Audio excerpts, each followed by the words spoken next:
guys, we're sorry that we're in here so late. Senior night's important to me.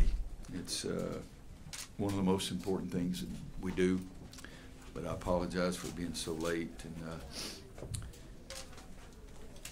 we had some opportunities. We didn't play very well in the first half and didn't do a good job of defending, and felt almost like you were down 8. I told them that we would make a comeback, and we cut it in half when they got to 16. We cut it in half pretty quickly, and then it was just a workmanlike thing after that. And we missed some layups. They were tough layups. They did a good job defending around the rim, but we had some layups that we missed. We had some free throws that we missed. But the kids kept competing. I really thought we were going to win the game. I really thought we would win. But you have to congratulate Jaquan. I apologize if I'm mispronouncing his name, but he made a big-time shot. Clock ran out on us. That's an old saying. But do you realize how fortunate I feel to have coached Joel Berry and Theo Pinson for 4 years? It doesn't get much better than that, guys. Okay.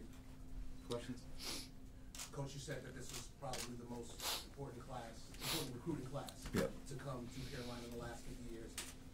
Your thoughts behind that? Why do you feel that way? Well, guys, when they came, the academic stuff had just started, and there was a lot of negative recruiting going on, and people telling them that they would never be in an NCAA tournament, people telling them, are you sure that you're making the right decision? And those guys believed in us, stuck with us. Joel said something that I'll never forget. He said he just trusted Coach Williams. And just think how we would have been. You know, we had Marcus and Bryce, but the last 3 years we've been pretty doggone good, and Justin and Joel and Theo have been huge. The trust, personally for you, when they believed in you and with everything else they were hearing, that they got kind of tunnel vision with their belief in you that brought them here. How important is it to you personally, not just as a coach, but just personally, that they lead you that way? Yeah, I don't know that I can put it into words. I don't know if I can come up with an intelligent enough way to say it other than it means everything to me. I mean, I'm a coach. That's what I do. And getting kids to believe in you is part of being a coach. And I do feel very fortunate, and it's one of those treasures that you have in coaching. Theo got pretty emotional talking about his relationship with you and you letting him be himself last 4 years. What's your relationship like with him? I know you've talked about it a lot, but is it something just very, very special between you and Theo? Yeah, he's a unique young man.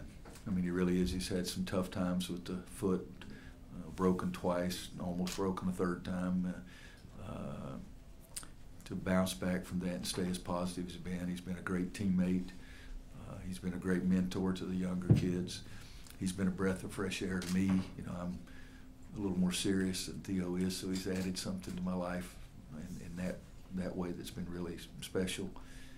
I never thought I would try to come in and break up a player's press conference, but I felt like I needed to do that yesterday. So he's made Roy Williams a better coach, and he's added a lot to my life. Coach, when you called that timeout early in the second half, down by 14, that seemed to really be a turning point for how the team played. What did you say? What did you focus on in that timeout? I told them they've really made it a lot more difficult now. I mean, we turned it over twice in a row. One of them was a pass from Joel to Luke. Joel didn't see that Luke wasn't looking, and Luke wasn't looking. I mean, it's about as bad a turnover as you can have, but the kids still had to play. But you know, it had gone from 8 to, was it 14 or 16? 14, yeah. So it was ugly, and just trying to get them to calm down. Just your thoughts on the final sequence. Joel Berry doing the shot to tie it up, and then what did you see happen on those last? Well, we had two options. Joel can always pull up and shoot it, and we also had a down screen for somebody on the other side, and he saw enough daylight and pulled up and shot it, and we went in.